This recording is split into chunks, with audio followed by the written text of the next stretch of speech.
하나님의 말씀 보겠습니다. 하나님의 말씀은 요한일서 1장 3절입니다.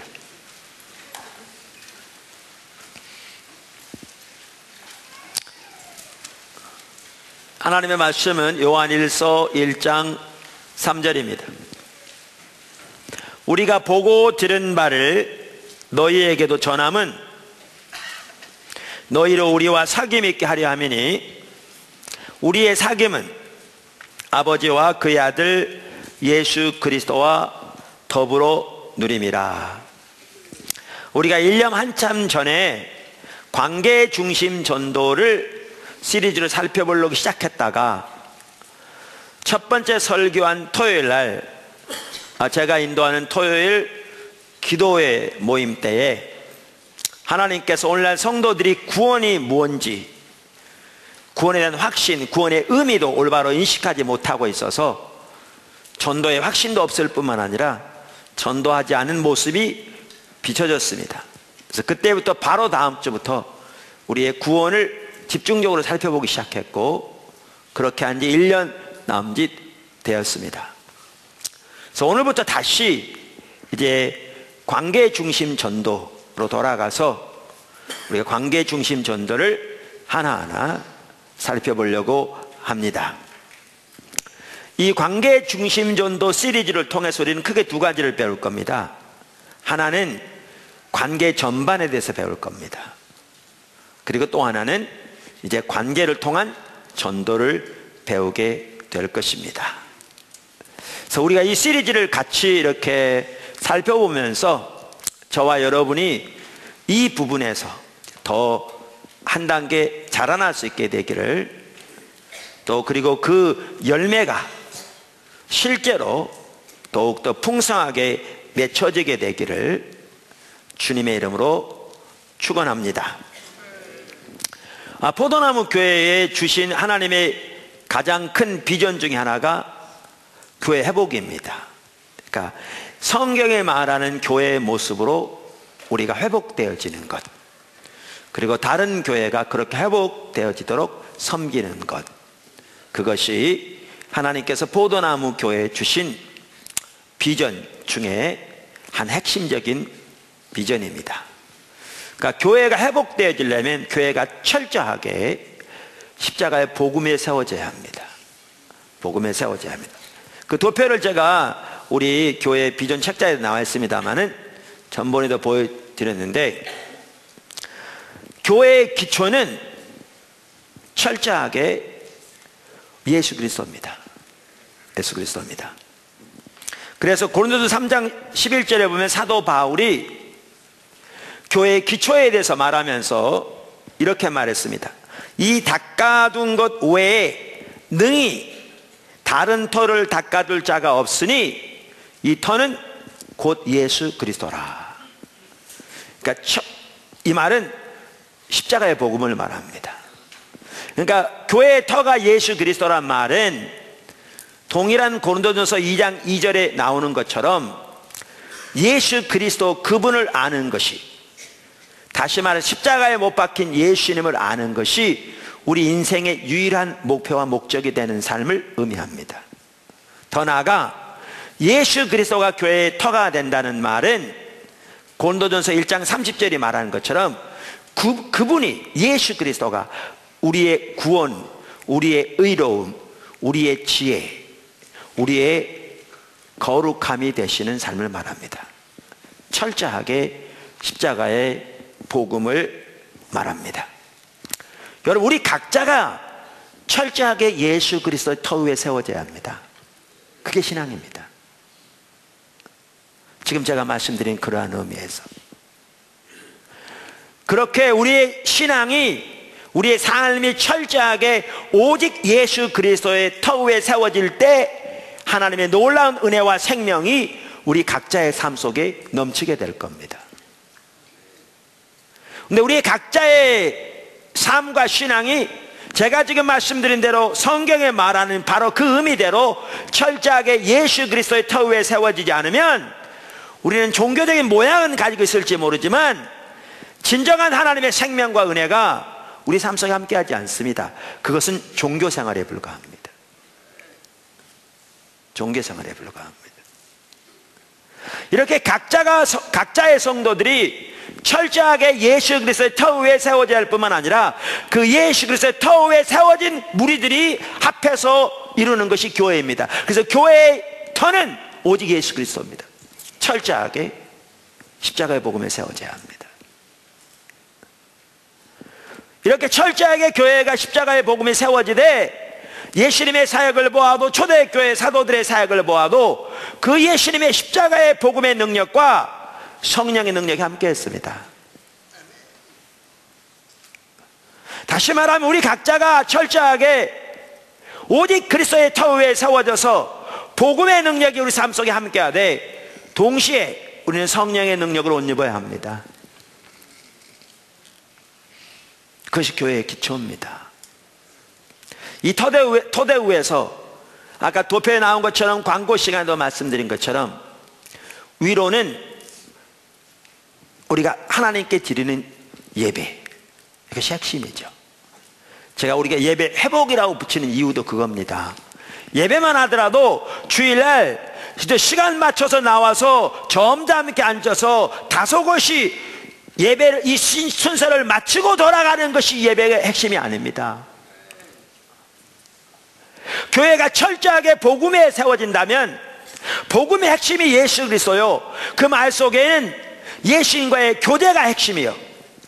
그래서 예수님을 아는 것이 사도 바울이 그랬던 것처럼 우리 인생의 유일한 목표와 목적이 되는 것이 우리의 신앙인데, 이 예배를 통해서도 그렇게 주님을 알기를 구해서 나와야 합니다. 그렇게 주님의 영광을 보기를 구해서, 그분의 의중을 알기를 구해서, 그리고 그분의 영광을 빛 앞에 비춰진 내 모습이 보여져서 내가 회개하고 돌이키고 하나님의 길로 돌이키는 그 삶이 있기 위해서, 그리고 내 삶의 현장에서, 그리고 나를 구원하시고 나를 창조하신 그 하나님의 사랑 감사해서 그분께만 모든 감사와 찬양과 영광을 돌리기 위해서. 성도 간의 교제요, 각자가 이렇게 주님만을 높이고 주님만을 사랑하고 주님께만 우리의 삶이 드려질 때 거기에 진정한 성도의 교제가 있습니다.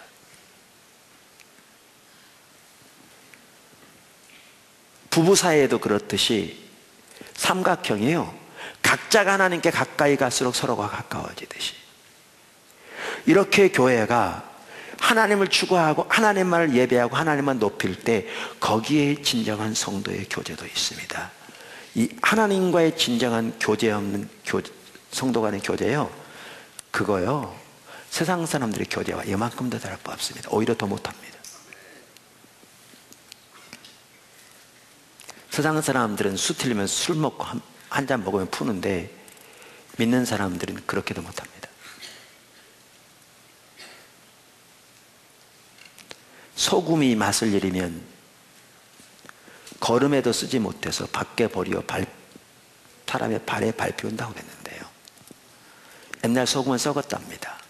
왜냐하면 바닷가에서 이렇게 해초 같은 거 이렇게 소금 있는 가져다가 썼기 때문에.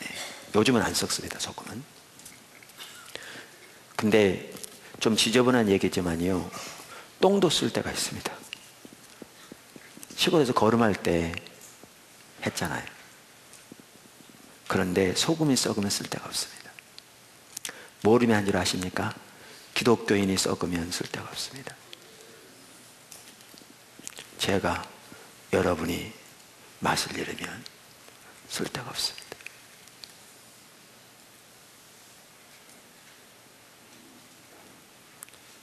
예수님 하신 말씀이 그 말씀입니다. 예배요, 그래서 이렇게 하나님을 예배하고, 특별히 또한 신앙이 침체되어 있을 때일수록 하나님의 영광 중에 부흥으로 임하셔서 교회를 회복시켜 주시도록, 이 나라를 살려주시도록, 우리의 다음 세대를 하나님께 돌이켜 주시도록 간절하게 기도하는 기도가 절실하게 필요하죠. 그래서 중보기도가 들어갑니다. 위로는 하나님께 대한 예배와 중보기도가 핵심이고요, 아래로는 이제 각 개인의 성도의 양육이죠. 결국 신앙의 본질에 세워져야 합니다. 십자가의 복음이에요. 예수님의 터 위에 다른 길이 없습니다. 그리고 그렇게 주님을 찾는 가운데 이제 리더들이 세워지죠. 그리고 아까 도표에 본 것처럼 믿는 사람 사이에서 사랑의 교제 말씀드렸죠. 각 성도가 하나님만을 존재를 다해 사랑하는 삶 가운데 세워져야 진정한 의미의 교제도 있습니다. 여기 있습니다. 그리고 이제 안 믿는 세상을 향한 전도와 섬김이 핵심인데 그 부분이 우리 가운데 더욱 회복되어야 할 필요가 있습니다. 자, 수년 전부터 우리가 이걸 얘기하고 더욱더 기도해 왔습니다. 우리나라요, 불신자에 대한 전도가 얼마나 어렵게 느껴지든지 전도에 대한 개념부터 바뀌어서 다른 교회에 나가는 사람 데려오는 것을 전도라고 말할 만큼 바뀌어버렸습니다. 근데 우리가 교회 회복을 말하면서 이런 영혼들을 하나님께 인도하는 전도가 회복되지 않는다면 그건 아이러니죠. 감사하게도 전혀 만족할 만한 수준은 아니지만 많은 사람들이 우리 지체들을 통해서 주님을 알고 돌아오고 있다는 사실입니다. 이 자리에도 처음 예수 믿고 교회를 통해 신앙생활 하는 사람들이 꽤 있습니다. 특별히 최근 들어서 하나님께서 이 부분에 귀한 문을 열어가시는 것 같습니다. 한 성도의 간증을 보아도 어떤 사건을 통해 그 가족 전체가 주님께 돌아왔고요. 그래서 가까운 교회에 더해졌고요. 우리 가까운 학교에 전도하는 일에도 더 많은 문을 열어가시고 열매를 주시는 것 같습니다. 우리 지난번에 이웃초청잔치에도 이전과는 또 다른 귀한 열매들이 있었습니다. 점점 문을 열어가세요. 이때 우리들이 하나님이 이 귀한 일을 하고 계시다는 사실을 깨닫고 하나님의 일에 적극적으로 협력함으로써 우리 관계 안에 두신 많은 사람들을 하나님께로 인도하는 데 하나님의 도구로 귀하게 쓰임받는 우리 모두가 되기를 주님의 이름으로 축원합니다. 이렇게 하나님이 일하시니까 방해도 있는 것 같아요. 지난 주일날은 경찰서에서 찾아왔어요. 포도나무교회로. 그 특수과에서 우리 지체들이 초등학교 앞에서 전도하는데 어떤 분이 와서 막 이렇게 막 신경질 내고 막 소리 지르고 그랬나 봐요. 근데 그분이 고소한 거예요. 애를 감금하고 삥들로 싸가지고 못 도망가게 감금하고 그 다음에 이제 억압적으로 했다는 거예요. 그래가지고 우리가 이렇게 예수님 영접하고 이렇게 그래서 기도해주는 본인이 원해서 삥들어서 기도해준 걸 사진 찍어가지고 이렇게 감금했다는 거예요. 말도 안 되는 얘기죠. 영적인 문제입니다. 배후에 영적인 세력이 있어요. 그래서 말도 안 되는 얘기인데 신고가 들어오니까 온 겁니다. 경찰서에서. 그래가지고 거기에 CCTV가 다 있으니까 CCTV를 봤더니 그 한 분이 우리가 뭐 10분 이상 감금했다 그러는데 CCTV 보니까 2분도 채 안 되게 아주 신사적으로 얘기한 걸 그렇게 갖다 뒤집어 씌우니까 그 말에 신빙성이 있는 바람에 아무 의미가 없어졌어요. 이게 방해죠. 그러면서 우리는 우리대로 돌아보고 더 주님 중심으로 하자. 그렇게 하고 있습니다. 얼마 전에 기흥고등학교 코코아 대회에서 기흥고등학교 학생 전체를 대상으로 코코아를 섬기면서 한쪽에서는 기도해주고 또 예수님 전하고 본인 원하는 사람들 했습니다. 많이 나오라고 그랬더니 많이 나와서 감사합니다. 많이 나와서 근데 훈련이 잘 안 돼가지고 그 블락 전체를 다 채워버린 바람에 약간의 혼동도 있었습니다만은 귀한 일이 있었습니다. 그때도 방해가 있었습니다. 선생님 한 분이 화를 내는 거예요. 우린 교장 선생님한테 얘기하고 있는데. 종교적인 이유 때문에 그렇습니다. 그 배우에. 우리는 사랑으로 하는데. 근데 지나가던 중학교 선생님이 우리 학교에서 와도 해달라고 요청했었어요. 그래서 우리가 그 교장 선생님을 만났습니다. 그래서 5월 달에 그 중학교를 위한 국화대회를 합니다. 이 지역의 초중 고등학교를 다 뒤집어 볼 겁니다. 복음과 사랑으로. 복음과 사랑으로. 철저하게 복음과 사랑으로. 중심에서 나오는 복음과 사랑. 그래서 여러 가지입니다. 그래서 우리가 이러한 전도에 대해서 집중적으로 살펴볼 텐데, 이 시리즈를 통해서 우리가 집중적으로 살펴보는 책 중에 하나가 이 책이 될 겁니다. 관계 중심 전도. 지난번 소개해서 생명의 말씀사에서 나왔습니다. 다 여러분이 대부분 가지고 계실 것입니다. 안 가지고 계신 분은 저기 살 수 있습니다. 사무실에서. 제가 쓴 십자가의 복음 책, 여러분들이 그 내용을 성경적으로 철저하게 다 숙지하고 그걸 깨닫고 인식하고 더 나아가 삶에 적용하고 살도록 그렇게 여러분들이 다 숙지하셔야 합니다. 책이 닳도록. 제가 이번에 프라하대에 다녀왔습니다만은 거기에서 수년 전에 제가 독일 사역 갔다가 지금 과거의 동독 지역에서 이렇게 학생 사역을 하시는 선교사님 한 분을 뵀는데, 그분이 저에게 그러시더라고요. 제가 그때 십자가 복음 책을 한 권 놓고 왔거든요. 그 책을 보면서 하나님의 길이 너무나 또렷하게 보여드려요. 그리고 우리 신앙은 너무나 간단하잖아요. 하나님 존재를 다 사랑하고 하나님과 관계에서 하나님의 목적과 뜻이 보여진 대로 삶을 동참하고, 그러면서 하나님이 귀하게 일하고 계시더라고요. 귀하게. 그럼 심지어 그분은 그러는 거 있죠. 자기가 보기엔 이 책이 하나님을 경험하는 삶보다 더 좋다고. 그분 의견입니다. 근데 그렇게 철저하게 우리가 오직 예수 그리스도 터 위에 세워져야 합니다. 그리고 하나님을 경험하는 삶이요, 그게 우리의 피가 되고 살이 될 만큼 배워야 합니다. 그 모든 내용을 성경적인 토대 위에서. 그래서 어떻게 해야 되느냐? 가정에서, 학교에서, 직장에서, 사회에서 하나님의 행하심이 뭔가를 수시로 주셔야 보고 그 일에 동참함으로 하나님께서 나를 통해서 하나님의 일을 이루어 가시는 것을 배워야 합니다. 포도나무에 지체면 반드시 그 삶을 살아야 합니다.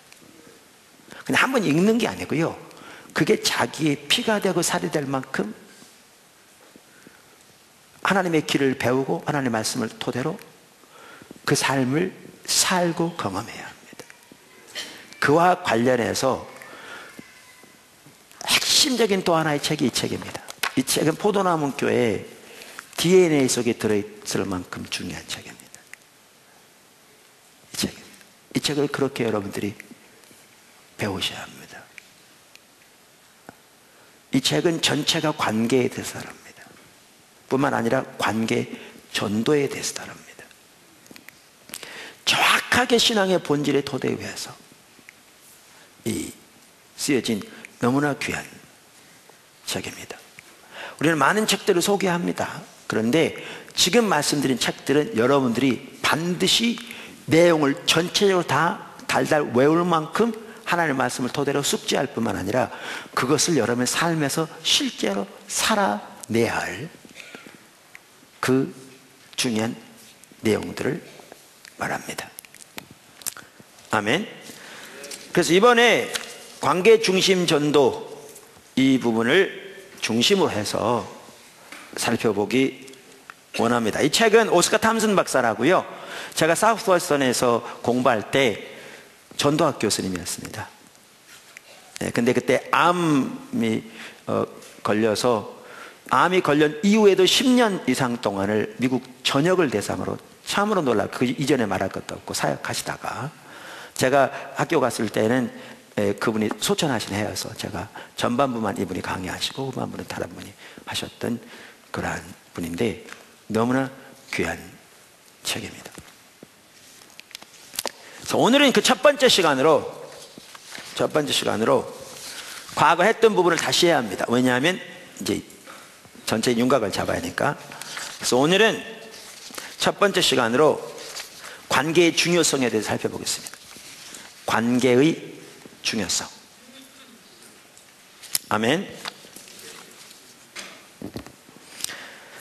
첫 번째, 가장 중요한 단어 관계. 가장 중요한 단어 관계. 제가 이번에 오스카 탐슨 박사의 책을 많이 인용합니다. 왜냐하면 아까 말씀드린 대로 이 내용들을 우리가 더 배워가기 원하기 때문에요. 오스카 탐슨 박사는 고유명사를 제외하고는 세상에서 가장 중요한 단어가 관계이다 이렇게 설명합니다. relationship이다 이렇게 말합니다. 그럼 어떤 사람이 이렇게 말할 수 있죠. 사랑이 가장 중요하지 않냐. 근데 왜 관계가 가장 중요하다 그러느냐. 오스카 탐슨 박사는 관계라는 철로가 있어야 사랑이라는 기차가 달릴 수 있다. 관계가 연결되어야 사랑이 전달될 수 있다는 겁니다. 사랑이 전달될 수 있다는 겁니다. 그래서 관계가 가장 중요하다 이렇게 말합니다. 여러분 성경도 정확하게 같은 맥락에서 이야기하고 있습니다. 오늘 읽은 본문 말씀 요한일서 1장 3절을 우리가 귀따갑게 들은 구절입니다. 구원에 대해 설교하면서 이 구절 많이 읽었습니다. 지난주에 교회에 대해 설교하면서 이 구절을 읽었습니다. 오늘 관계 전도에 대해 설교하면서 이 구절을 읽습니다. 여러분 오늘 본문을 보아도 이 본문은 우리의 신앙을 단 한마디로 뭐라고 요약하느냐? 관계로 요약합니다. 다른 말로 사귐. 우리의 신앙은 단 한마디로 관계입니다. 첫째는 하나님과의 관계, 그 다음은 서로와의 관계. 우리의 신앙 자체가 한마디로 관계입니다. 그만큼 관계는 우리의 신앙에서 더 나아가 우리의 모든 삶에서 가장 중요한 요소라고 할 수 있습니다. 아멘. 이 저자가 이렇게 얘기해요. 따뜻하고 행복하고 즐거웠던 기억들을 한번 떠올려 보라. 몇 가지 예들이 있습니다. 여러분 뭐 예가 많이 있겠죠. 이는 부모님의 따스한 손길, 뭐 맑은 눈동자의 남자아이 또는 여자아이와의 첫 데이트, 동료의 얼굴에서 뿜어져 나오던 기쁨과 열정 등등. 여러분, 여러분의 기억 속에 있는 따뜻하고 행복하고 즐거웠던 상황들을 생각해 보십시오. 그러면 그것은 좋은 관계에서 나온 것들일 겁니다. 모두가 다 좋은 관계와 관련되어 있을 겁니다. 반대로 여러분 삶 속에 있었던 위기의 순간들, 불행했던 순간들, 어둡고 슬픈 순간들을 한번 생각해 보십시오. 어린 시절에 부모님과의 분리된 일, 어린 시절 부모님께 느꼈던 분노, 10대 때 경험한 첫사랑과 이별, 분노와 오해로 친구와 멀어진 기억, 부모님이나 배우자의 죽음, 그로 인한 쓰라림과 공허함, 직장 동료나 상사와의 충돌, 가족들에 대한 분노와 불화, 교회나 직장에서 경험했던 좌절감 등 생각해 보십시오. 그들 모두는 깨어진 관계가 그 원인이었음을 발견할 겁니다. 모두가 다 관계와 관련이 있습니다. 관계와. 그만큼 관계가 핵심입니다.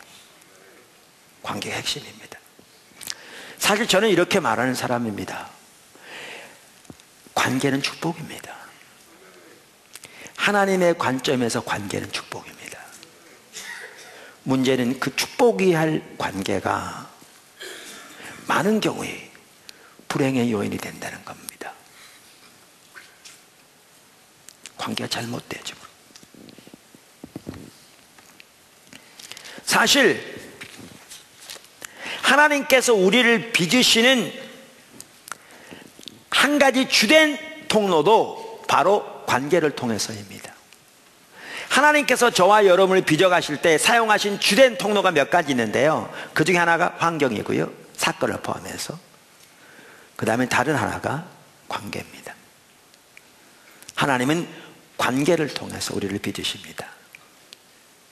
뿐만 아니라 하나님께서 우리를 통해 하나님의 일을 이루시는 것도 바로 관계를 통해서 이루십니다. 관계를 통해서. 그래서 오스카 탐슨 박사는 그의 책에서 이렇게 얘기했더라고요. 사람이 외톨이가 되면 존재의 목적을 상실한다. 왜냐하면 하나님이 그리스도인의 삶을 통해, 즉 당신이 다른 사람들과 관계를 맺을 때 당신을 통해 그들을 사랑함으로써 그분의 성품을 나타내기를 원하시기 때문이다. 우리가 다른 사람과 맺는 관계를 통해서 하나님이 하나님의 사랑을, 그리고 그분의 성품을 우리를 통해 그 상대방에게 나타내기를 원하시는데, 그런데 우리가 만약에 외톨이가 된다면 이것이 차단되기 때문에 존재의 목적이 상실된다, 이렇게 말하고 있는 거죠.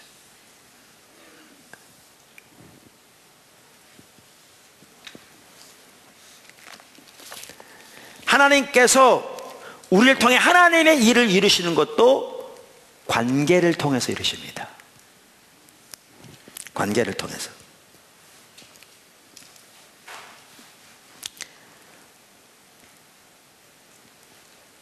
제가 왜 휴대폰을 꺼냈냐면요, 축복해야 할 관계가 얼마나 무너져 있는가를 볼 수 있는 하나의 사건이 있었어요. 제가 얼마 전에 그 고등학교 졸업 몇십 주년 기념식에 다녀왔어요. 왜냐하면 관계가 형성되어야 복음이 전파될 수 있는 기회도 될 것 같아서. 그리고 고등학교 때 같은 반이었던 한 친구는 지금 서울에 있는 어느 교회 장로인데요, 지금 현재는 거의 매일 제 설교를 들으면서 놀랍게 삶이 변하고 있어요. 그래서 가끔 얘기하면서 이렇게 서로 같이 힘을 합해서 우리 같은 반이었던 친구들 이렇게 어떻게 하나님의 길로 좀 돌이켜보자고 기도하고, 그래가지고 제가 다녀왔거든요.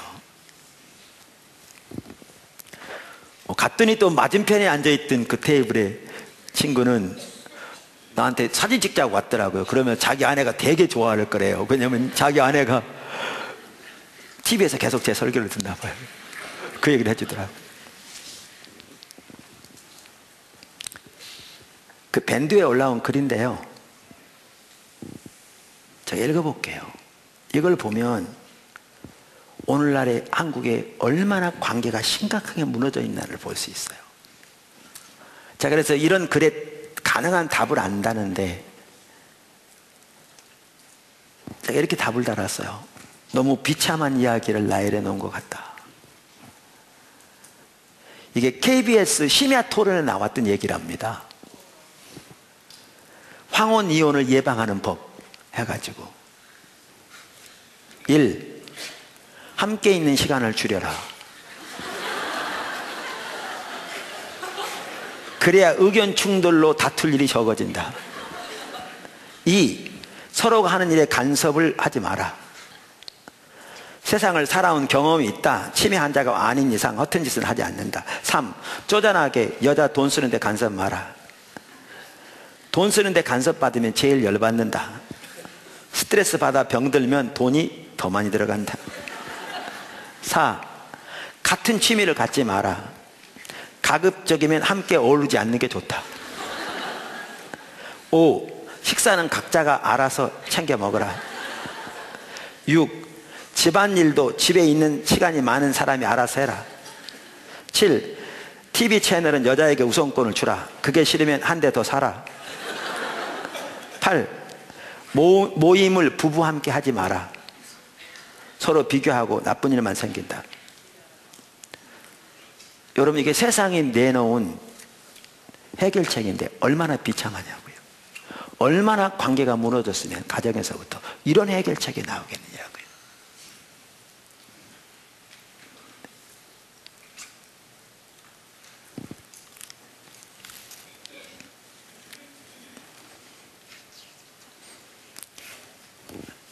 하나님께서 우리를 통해서 일하시는 것도 관계를 통해서라고 말씀드렸는데요. 제가 처음 교회 개척할 때 2번, 포도나무 교회 초기 시작됐을 때 1번 관계를 통해서 큰 홍역을 치렀습니다. 교회가 없어질 뻔했습니다. 저는 제가 관계를 못하는 사람인 줄 알았어요. 왜냐하면 저는 중학교를 재수한 사람이거든요. 시골에 초등학교 나와서 중학교 서울에 시험 봤는데 떨어졌어요. 재수했어요. 그리고 저는 고등학교 때 폐교력 때문에 1년 휴학했어요. 그러니까 제가 고등학교 동창을 잘 안 갔던 것도 들어갈 때 동창과 나올 때 동창이 다르거든요. 그러니까 나올 때 동창은 한편으로는 1년 후배들이에요. 한편으로는 뭐 60세가 넘어서 그게 중요하지 않겠지만, 그러니까 저는 고등학교 때 소풍 가도요 혼자 놀았어요. 소풍 가서 한쪽에 앉아가지고 사이다 하나 까먹고 계란 까먹고 이런 사람이다 보니까 오랜만에 만난 친한 친구가 저 지나가면 야 하고 불러야 될 텐데 나는 어떻게 하냐면 또 만나겠지 하고 지나가도록 놔두는 사람이었어요. 이런 사람이다 보니까 목회를 시작했는데 집중적으로 부닥치는 게 관계 문제인 거예요. 저는 공부하는 건 어렵지 않았어요. 저 혼자 공부하면 됐거든요. 그리고 저는 설교 준비하는 게 전혀 어려움 없었어요. 설교 준비 쉽거든요. 저는 기도하면서 하나님 하면 되니까. 근데 다른 사람은 전혀 신경 쓰지 않아도 되는 관계 문제가 나한테 어려운 거예요. 저는 관계를 잘 못하는 사람들을 이해합니다. 왜 이해하냐면요, 제가 겪어봤기 때문에요. 하기 싫어서 안 하는 게 아니고요, 어떻게 해야 되는지를 모르기 때문에 못하는 겁니다. 그러니까 목회는 관계인데 이게 안 되면 목회는 못하는데, 나는 목회 외에는 삶에 소망이 있는 게 없는데 하나님 부르셔서 어떻게 해야 되나. 알면 한다니까요. 모르니까 못해요. 어떻게 해야 되나. 기도하고 회개하고 주님의 도움을 구하고. 그랬더니 모 신문에 논설위원 중에 한국인의 의식 구조라고 하는 걸 쓴 사람이 있다고 해서 가서 책을 보니까 대강 아는 일들이죠. 근데 그거 언제 다 봐. 돈도 없고 그러기도 하고. 그러니까요, 주님의 도움을 구하고 애통해하고. 그러다가 저는 어떤 치과 의사 가면, 어떤 치과는 직원들이 간호사들이 6개월 만에 한 번씩 바뀌는데 어떤 치과는 5년 10년을 가. 그러면 저 양반은 도대체 어떻게 하길래 저렇게 되나. 쳐다본다고 보이지는 않는데 주시여보 어떻게 하나. 주님의 은혜를 구한 거죠. 왜? 관계가 제대로 안 되면 목회 못 하잖아요. 감사하게도요, 제가 목사 된 게 저는 감사해요. 목사 된 게. 뭔 얘기냐면, 그때 그렇게 어려움을 당할 때 제가 상대방의 문제라고 생각했으면 저는 전혀 안 바뀌었을 거예요. 여러분, 관계가 문제가 있는 사람은요, 자기 문제 있기 때문에 부닥칩니다. 관계가 문제 있는 사람끼리 둘이 만나야 부닥칩니다.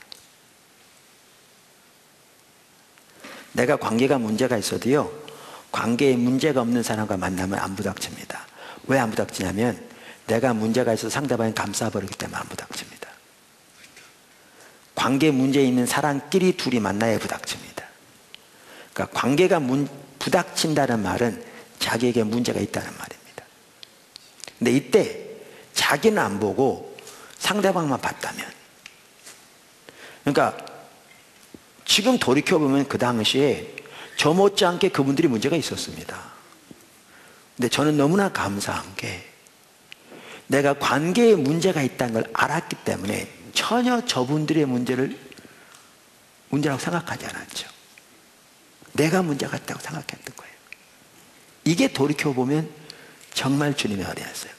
또 하나는 목사였기 때문에 저는 감사해요. 왜요? 제가 일반 평신도라면 이랬겠죠. 어쩌면 이놈의 교회밖에 없냐?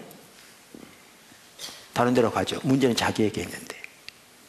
그럼 거기가 또 부닥칩니다. 반드시. 왜? 문제는 자기에게 있다니까요. 그럼 이놈의 교회밖에 없냐? 또 옮겨갔겠죠. 그럼 평생 순례만 했겠죠. 이만큼도 못 자라고, 이만큼도 빚어지지 않고, 이만큼도 세워지지 않고.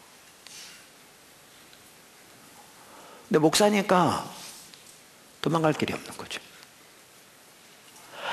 교회가 왕성하게 부흥해가지고 교회 수는 많은데 목회자 수가 부족해가지고 목사님 한 분이라도 그냥 오면 좋겠다 이런 시대라면 싫어. 그럼 다른 데 가고 또 싫어. 다른 데 갈 텐데 그게 없으니까 꼼짝없이 있어야 되는 거죠. 다시 말하면 퇴로가 없었어요. 그러니까 하나님의 은혜를 구하고 주님을 찾을 수밖에 없었어요. 그렇게 주님을 구하고 애통하며 주님의 도움을 구하고 집중적으로 주님께 기도했더니 어떻게 되어지는 과정을 모르지만 그나마 이만큼 된 겁니다. 저는 여러분이 목사라고 생각하고 테러를 막고 주님을 찾아야 한다고 생각하는 사람이에요. 안 그러면 바뀌지 않아요.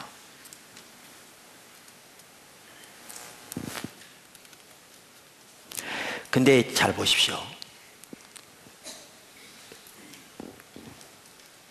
목회는 관계잖아요.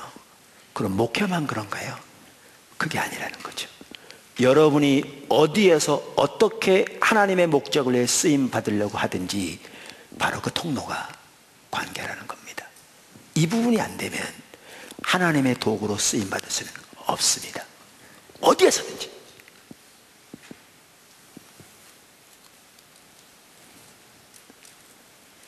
그것이 학교든지 그것이 교회든지 그것이 직장이든지 사업처든지 어디든지.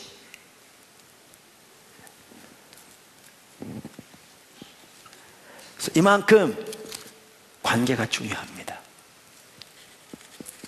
관계가 중요합니다. 아멘.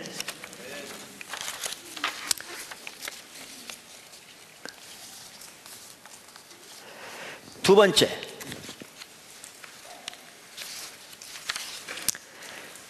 두 가지 관계가 서로 분리되지 않습니다. 이 부분은 이제 앞으로 좀 더 자세히 살펴봅니다. 아까도 말씀드린 대로 우리의 신앙은 한마디로 관계라고 할 수 있는데요, 가장 먼저는 하나님과의 관계요, 그 다음에는 서로와의 관계입니다. 근데 이 두 개가 분리되지 않습니다. 분리되지 않아요. 성경 전체가 이것을 보여줍니다. 그래서 예를 들어 마태복음 5장 23절에 그러므로 예물을 제단에 드리려다가 거기서 내 형제에게 원망 들을 만한 일이 있는 것이 생각나거든 예물을 제단 앞에 두고 먼저 가서 형제와 화목하고 그 후에 와서 예물을 드리라. 둘이 분리되지 않습니다.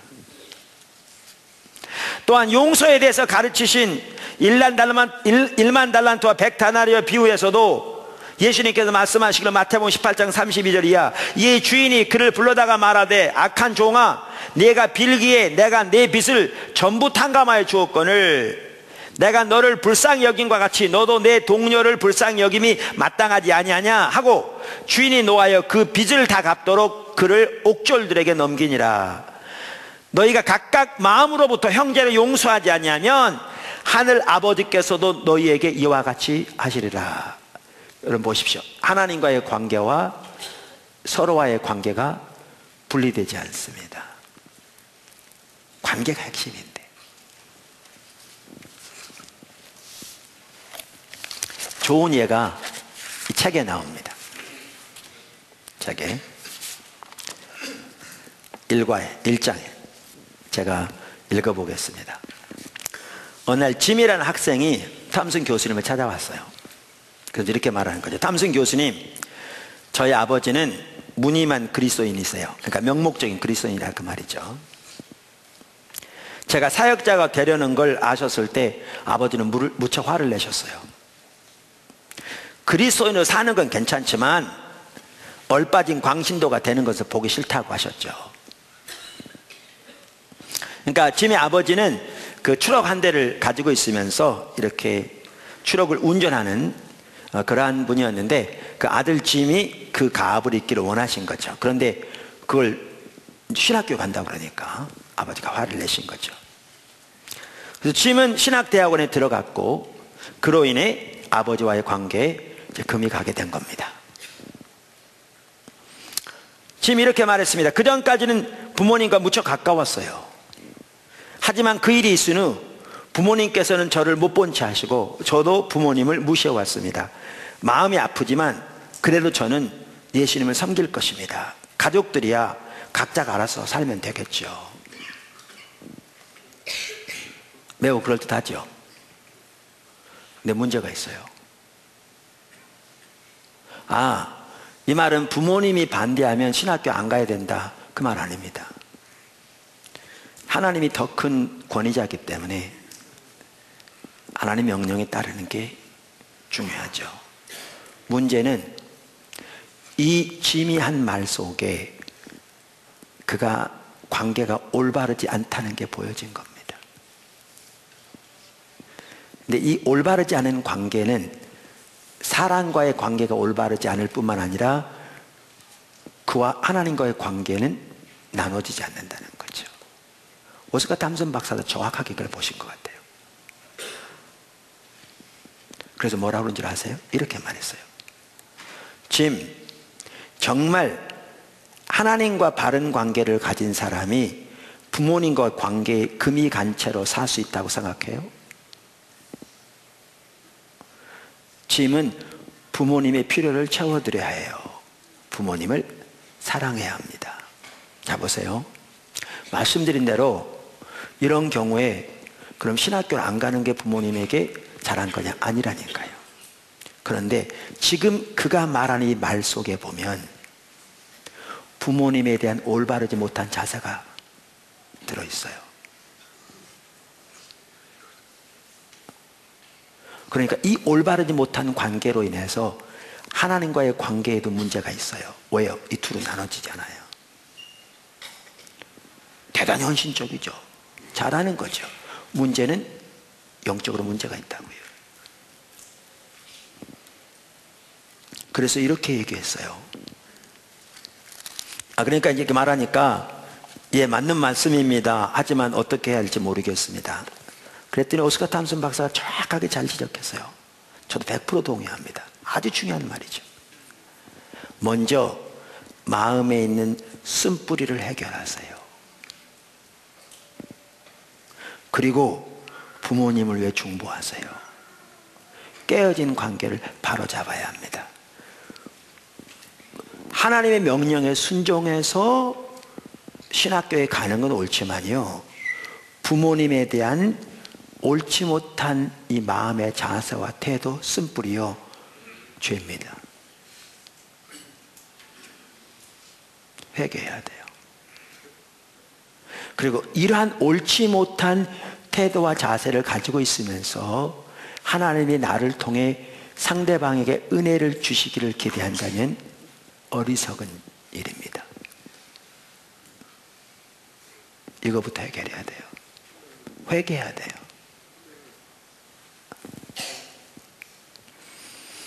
그래서 짐은 그걸 깨닫고 당연히 회개하고 이제 기도하기 시작했어요. 어머니와 아버지를 위해. 그리고 이제 그 반 학생들에게도 기도해 달라고 계속 부탁했어요. 그러면서 하나님께 이렇게 기도했습니다. 하나님 아버지, 저의 아버지가 하나님을 아시는지조차 저는 알 수 없습니다. 그러나 부모님에 대한 저의 태도가 잘못되었음을 고백합니다. 제 태도를 용서해 주시고 제가 부모님의 필요를 채워드릴 수 있도록 도와주세요. 그러니까 앞으로 살펴보겠지만 이 책도, 저는 성경도 정확히 같은 걸 말하고 있다고 믿는데요, 핵심적인 가치관이 사랑은 상대방의 필요를 채우는 거라는 겁니다. 상대방이 원하는 걸 채워준다는 게 아니고요, 상대방의 하나님 앞에서의 진정한 필요를 채우는 게 사랑이라는 겁니다. 그 얘기가 지금 나오기 시작합니다. 그리고 짐은 아버지에게 편지를 썼어요. 자신의 쓴 뿌리와 깨어지는 관계에 대해 용서를 구했고요. 부모님께 사랑한다고 편지를 썼어요. 근데 이 편지가 도착하기 전의 일이에요.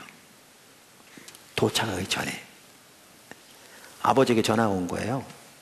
그 사우스웨스턴 티올로지컬 세미너리가 그 포트워스라는 도시에 있거든요. 텍사스에. 거기서 30마일 떨어진 데가 달라스라는 도시예요. 근데 아버지가 그 지역은 잘 안 지나가는데 달라스를 지나가게 됐다 그러면서 가는 길에 너를 볼 수 있겠느냐고, 얼굴 한번 보자고 전화가 온 겁니다. 그래서 오시라고 그랬더니 이제 학교로 왔죠. 그래서 기숙사 앞에 추럭이 섰는데 추럭에서 내리면서 아버지가 벌써 울고 계시더라잖아요. 그러면서 이렇게 말하더랍니다. 아들아, 짐, 하나님과 나의 관계가 분명히 잘못된 것 같다. 나를 좀 도와줄 수 있겠니? 그러면서 그날 아버지는 예수님을 만났죠. 때로는요, 부모들이 여러분의 자녀가 여러분이 기도하는 바와 같이 행하지 않는다고 그들이 잘 되기를 위해서 때로는 기도하고 때로는 철회하고 금식하고 문제가 심각할 경우에는 때로는 그들에게 나무라고 하나님의 길을 가르치면서 자녀에 대한 올바르지 못한 태도와 자세를 가지고 있을 때가 절대로 적지 않습니다. 쓴뿌리, 부정적인 사고와 생각, 그가 얼마나 하나님의 소중한 사람이며 하나님의 피조물이며 하나님이 사랑하시는 하나님의 사람이라는 것을 인식하지 못한 채, 이거 죄입니다. 그리고 이러한 태도와 자세를 가지고 있으면서 여러분이 기도한다고 하나님 응답하지 않습니다. 그리고 이러한 마음의 자세와 태도를 가지고 있으면서 여러분을 통해 하나님의 사랑과 은혜가 자녀에게 흐르기를 기대한다는 것은 어리석은 일입니다. 이 죄부터 회개하셔야 합니다. 가장 먼저 하나님께, 그리고 상대방에도 필요한 용서를 구해야 합니다. 그리고 상대방을 사랑하기 시작해야 합니다.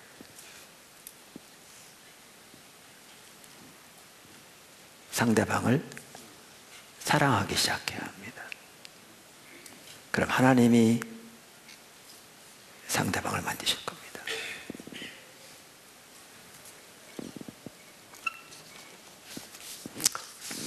아멘. 세 번째, 가정은 관계를 위한 학교입니다. 가정은 관계를 위한 학교입니다.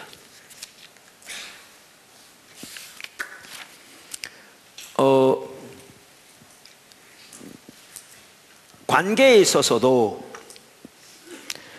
우리로 하여금 그 관계를 배울 수 있도록 하나님께서 세우신 학교가 무엇보다 가정입니다.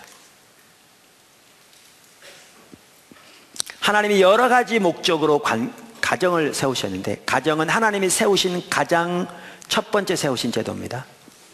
성경에 보면 세우셨는데, 하나님이 가정을 세우신 가장 주된 목적 중에 하나도 거기에서 관계를 배우도록 세우신 것입니다. 관계를 배우도록. 거기서 우리는 관계를 배우고 질서를 배우고 서로 사랑하며 섬기는 것을 배웁니다. 오스카 탐슨 박사도 이 부분을 잘 지적하고 있습니다. 제가 읽어보겠습니다. 하나님은 그 어떤 제도보다 가정을 먼저 세우셨다. 가정은 하나님이 우리에게 관계의 신성함과 관계를 세우고 키워나가는 방법을 가르치시는 기본적인 제도다. 가정은 관계를 가르치기 위해 창조된 유일한 제도이며, 이것이 실패할 경우, 잘 들으십시오, 이분 얘기입니다. 이것이 실패할 경우 아이는 평생 동안 정신적, 정서적, 영적 절름발이가 된다.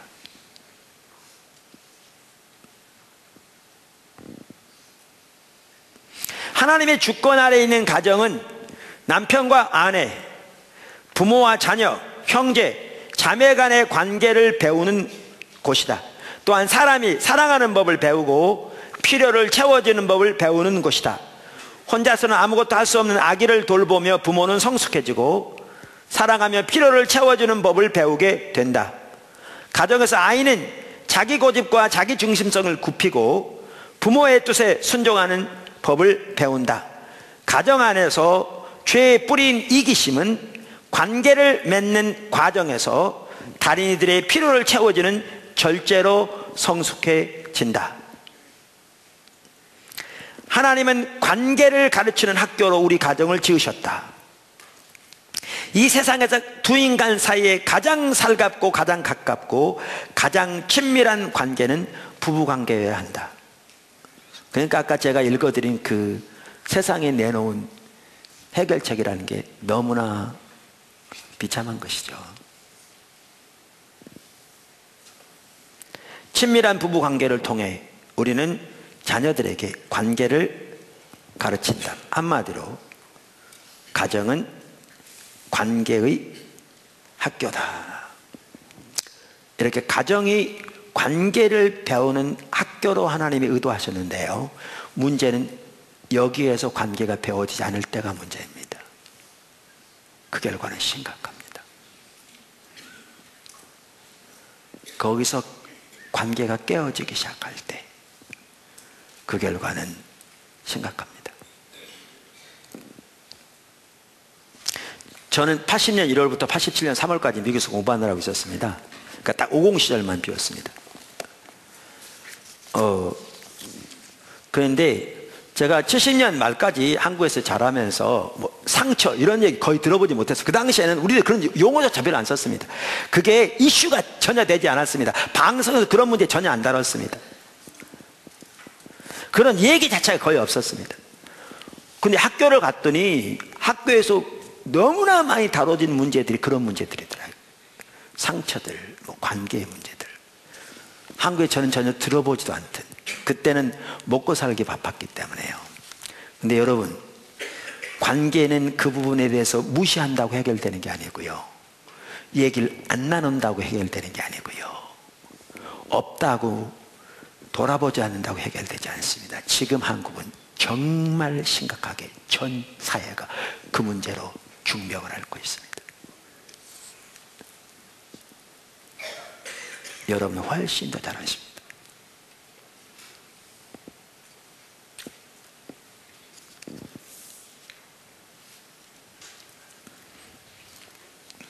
그래서 과정에서부터 관계가 잘 배워지지 않을 때, 올바른 관계가 실천되지 않을 때, 그 대가는 개인적으로 뿐만 아니라 사회적으로, 더 나아가 국가적으로도 매우 큽니다.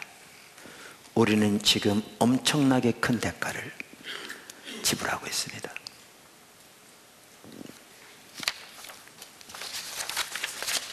제가 가끔 하는 얘기인데, 새물교 선교회 창립 기념일을 우리는 1998년 8월 12일인가 이렇게 정해서 기념하고 있습니다. 그러니까 올해 17주년 기념인가요? 왜냐하면 그 전부터도 모임은 있었는데 그 주간에, 그때는 초기라 저도 한가하고 이기스 목사님도 한가하니까 이제 같이 합해서 포도나무 교회에서 또 그분이 섬기던 교회에서 같이 연합해 집회를 하곤 했습니다. 근데 그 기간 동안에 저하고 이기스 목사님, 그 외 여러 목사님들, 죄송합니다, 저 이기스 목사님, 여러 목사님들이 모여서 포도나무 교회에서 집회를 하고 있었는데, 한번 하나님께서 강력하게 임하셔서 하나님의 뜻과 의중을 보이신 일이 있었습니다. 그래서 그날을 우리가 사물교회 선교회 창립 기념일로 지키고 있습니다. 근데 바로 그 집회에서 있었습니다. 그때는 초기라 찬양 인도자가 따로 없고, 그래서 제가 설교하고 또 찬양 같이 하고 기도 사역도 인도하고 그랬는데, 설교를 마치고 기도 사역 하기 전에 찬양을 하면서 제가 아버지 당신은 내 살 기업 이 찬양을 드렸습니다. 그러니까 여기 아버지는 하나님 아버지를 말하는 거죠. 근데 찬양이 끝나고 같이 기도하는데 유기수 목사님 나한테 와서 그러는 거예요. 귓속말로. 목사님 혹시 아버지와의 관계가, 이 아버지는 육신의 아버지를 말하는 거죠. 문제 있으신가요? 그러더라고요. 저 육신의 아버지는 이미 돌아가셨거든요. 그 당시에. 근데 저는 뭐 제가 아버지와 관계에 크게 뭐 문제 있었던 것도 아니고 뭐 아버지 대들고 뭐 그러지 않았기 때문에 문제 없었다고 그렇게 말했어요. 제가 딱히 생각난 게 없었거든요. 그래서 이제 그러면 뭐 그냥 내려놓고 계속 이렇게 기도회를 인도하고 있는데 갑자기 하나님이 이렇게 쫙 비춰가시는데요.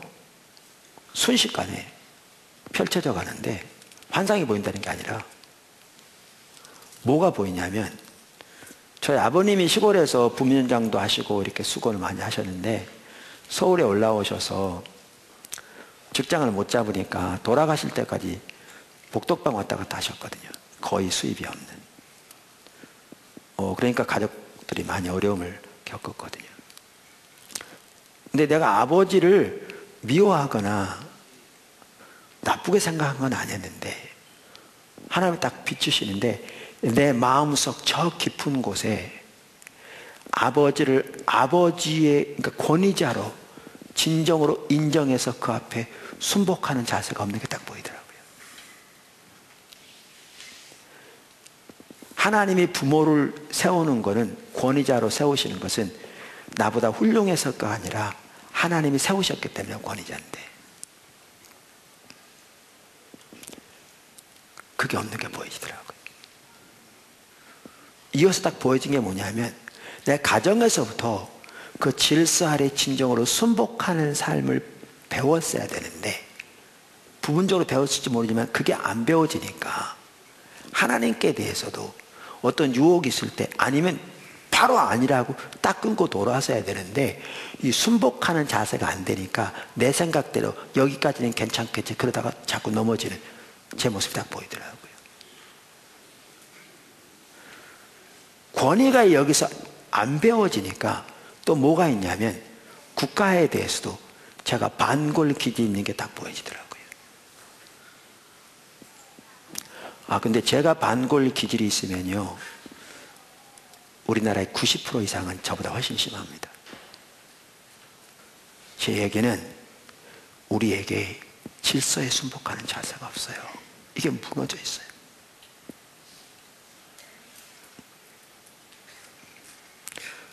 근데 그 이어서 딱 보여지는 게 뭐냐 하면 내가 이렇게 질서의 문제에서 하나님 앞에서 온전히 순복되지 않으므로 그 방면에 죄가 있어서 통로가 열려져 있으니까 그때까지 교회 3번에 걸쳐서 관계 때문에 엎어질 뻔했다고 그랬잖아요. 이게 핵심적인 내용이 뭐냐면 저의 권위에 대한 도전이었거든요. 이 통로가 열려져 있는 거예요. 이게 일순간에 쫙 보여지더라고요. 오 하나님 제가 회개하고요 이기수 목사님한테 가서 쭉 설명을 한 다음에 날 위해 좀 기도해 달라고 그랬어요. 우리 앞에 회개하지만 서로에게 죄를 구하고 죄 용서를 선포해 주고 하나님이 용서하신 것을 하나님 말씀에 토대해서 선포해 주고 기도해 주는 게 중요하다. 그랬더니 이 목사님이 자기도 못하겠다고 그러더라고요.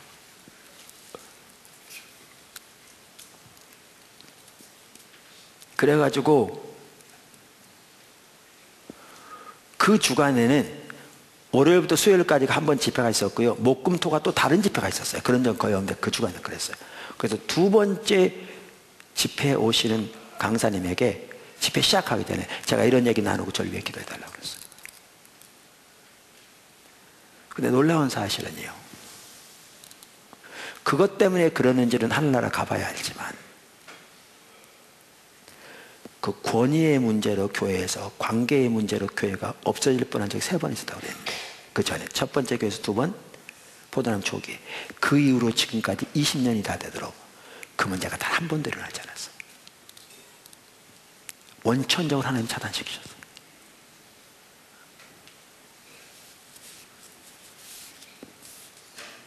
가정이 관계를 배우는 학교입니다.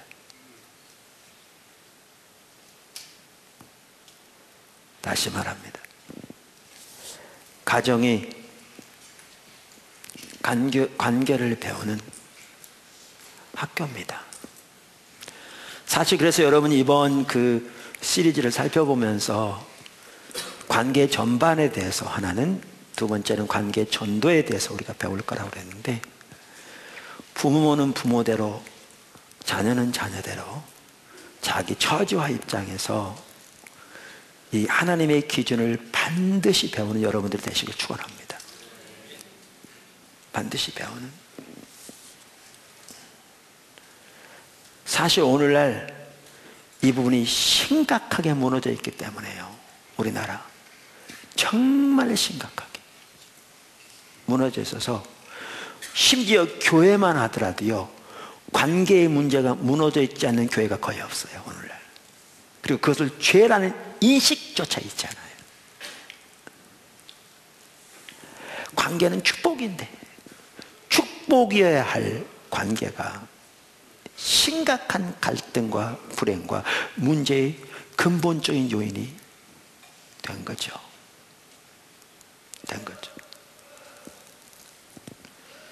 그래서 관계를 올바로 배우는 게 얼마나 중요하느냐, 한 예를 들겠습니다. 우리 둘째 아이인데 여기 있기 때문에 좀 말하기가 그런데, 한참 동안 2부 예배 찬양인도 못한 거는 회사에서 회에 파견 갔다가 지난주에 돌아왔거든요. 그래서 못했고, 또 조금 있으면 이제 미국에 공부하러 합격 통지를 받아서 나가야 돼서 아마 이제 찬양인도 하지 못할 텐데 앞으로는. 그런데 그 아이가 고2 때예요. 고2 때 수학여행을 도입 때 되게 가잖아요. 갔다 오더니 코를 씩씩 불면서 그러는 거예요. 담임 선생님이 자기하고 친구들을 일렬로 세워놓고 2단 옆차로 찼다는 거예요. 이때 우리가 부모가 부안해동할 수 있어요. 근데 제 아내는 하나님이 이 관계의 문제를 집중적으로 실질적으로 가르치셨거든요. 성경을 통해 이런 책들을 통해 삶에서. 그래서 제 아내가 아이를 딱 앉혀놓고 하나님의 길을 가르치는 거죠. 너 내일 너하고 네 친구들 데리고 담임 선생님 앞에 가서 용서를 구해. 그러니까 얘가, 아니 선생님이 그런데 왜 용서를 내가 구해야 하느냐고 그러는 거죠. 그러니까 제 아내가, 아니 담임 선생님이 니네들이 잘하는데 일렬로 세워놓고 이단 옆자기 차겠냐? 니네들이 어떻게 했으면 담임 선생님이 그렇게 했겠냐? 그러니까 가서 용서를 구해. 타당한 얘기잖아요. 옳은 얘기잖아요. 또 그 아이는 옳은 얘기면 또 들어요. 그래서 그 다음날 지네 친구들 잘 설득해가지고 일렬로 교무실에 가서 그 선생님 앞에서 자기들이 잘못했다고 용서를 구한 거예요. 우리는 아이들이 학교 다닐 때 학기 초에는 절대로 선생님 찾아가지 않았습니다. 뭐냐면 잘못 오해될까봐 안 찾아갔습니다. 우리는 할 수 있으면 꼭 학기 마칠 때는, 학년 마칠 때 찾아갔습니다. 조그마한 선물 하나 가지고 선생님 수고하셨다고. 왜냐하면 그때는 어떤 뇌물도 안 되잖아요. 그 선물에 불과하지만, 왜냐하면 다 마쳤으니까, 다 끝났으니까.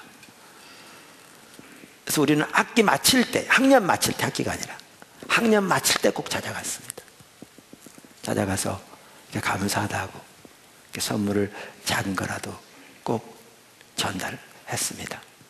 근데 그 2학년 때 갔더니 그 선생님이 그러더라고요. 제 아내가 갔더니, 공부 잘하면 애들이 성품적으로는 좀 그런 애들이 많은데 이번 2학년 애들은 참 성품적으로 귀한 아이들이 많았다. 그러면서요, 이건 나중에 들은 얘기죠. 거기 가서 들은 얘기죠. 이 선생님이 3학년 담임 선생님 중에서 자기가 보기에 제일 훌륭한 선생님에게 이 아이를 개인적으로 부탁하면서 거기에 편성시켜 놓은 거예요. 이단 엽차하게 한 날 하나님 중심대로 반응 안 했으면요, 그 아이의 인생이 바뀌었습니다.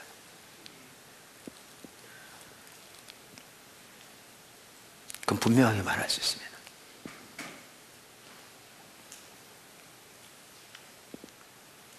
이단 엽차하게 맞은 날 하나님 중심적으로 반응 안 했더라면 그 아이의 인생이 바뀌었을 거라고요. 여러분의 작은 결정 같지만 절대로 작지 않습니다. 하나님의 사건이. 그 관계를 어디서 배워야 되느냐?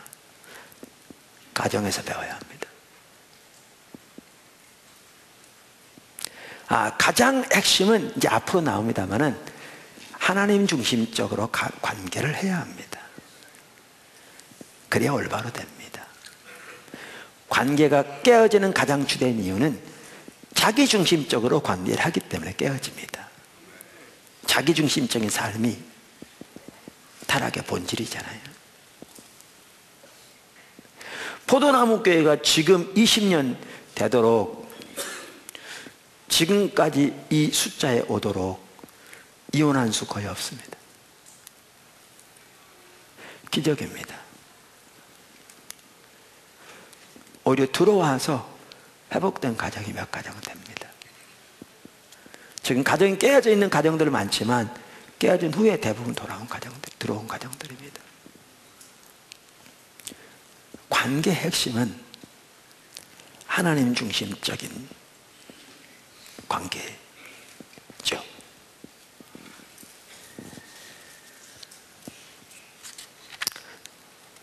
네 번째, 그리스도의 몸 교회는 하나님의 병원입니다. 그리스도의 몸 교회는 하나님의 병원입니다. 교회의 기능 중 하나가 병원의 역할이라고 믿습니다. 제가 오이코스도, 그게 오이코스는 5가지다. 그래서 가족이다, 또 교회다, 셀처럼, 네, 그러니까 세포 하나처럼 교회 전체의 모든 기능이 거기 들어있어야 한다 그 말이죠. 그 다음에 훈련소다, 그 다음 병원이다, 치유가 일어나는 것, 그 다음에 산부인과다, 자녀가 태어나는 것, 이렇게 말씀드렸는데, 네, 교회의 한 역할 중에 하나가 병원입니다. 영육간의 치유와 회복이 일어나는 것이 교회입니다. 그리고 교회여야 합니다.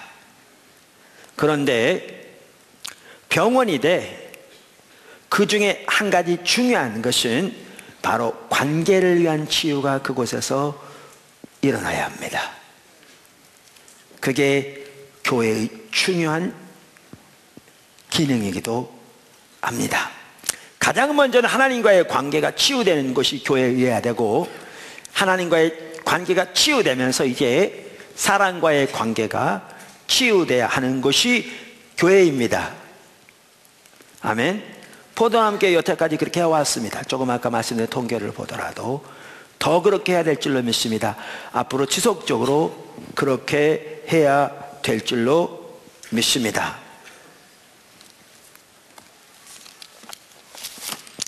오스카 탐산 박사 얘기도 좀 하죠. 이분도 똑같이 얘기합니다. 자, 읽어보겠습니다. 그리스도의 몸은 하나님의 병원, 하나님은 우리의 필요를 채우기 원하신다. 그리고 하나님은 그리스도의 몸 안에서, 그러니까 교회 안에서 그 말이죠, 우리와 아름다운 관계를 맺으신다.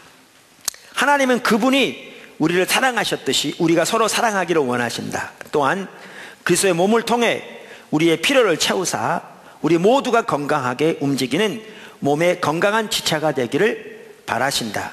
그러므로 우리에게는 서로가 필요하다. 지난주에도 나눈 것처럼 교회, 예수님은 우리의 가장 깊은 필요를 채워주시기 위해 이 땅에 오셨다. 이 땅을 구속하여 자신에게로 돌리시기 위해 십자가에서 죽으셨다. 그분은 하늘로 올라가셨고 민니들의 몸된 교회를 성장시키고 견고하게 하시기 위해 육신의 몸을 떠나셨다.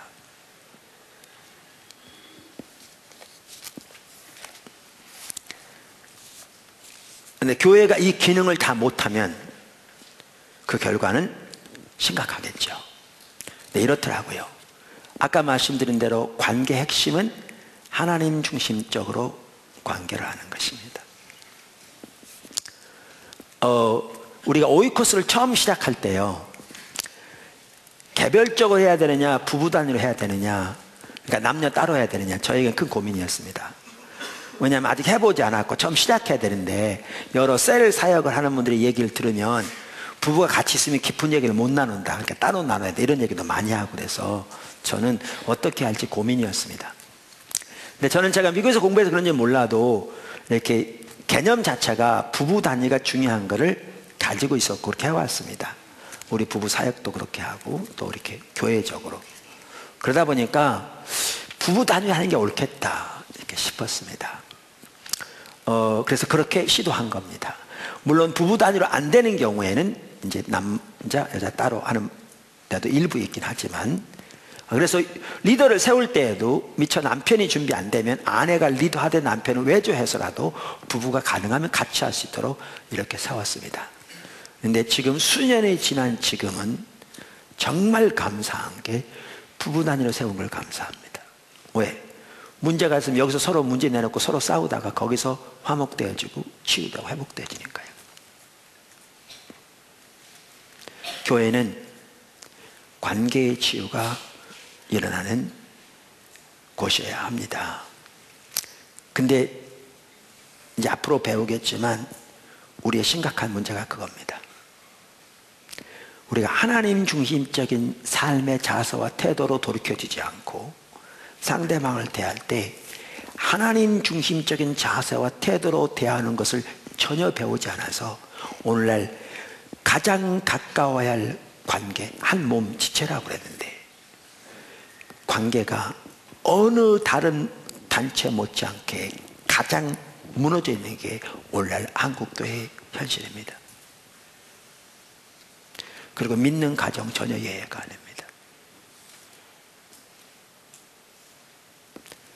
하나님 중심적으로 상대방을 대하는 것을, 관계하는 것을, 사랑하는 것을, 섬기는 것을 실질적으로 배우지 못했기 때문에 그렇습니다. 그래서 이번 시리즈를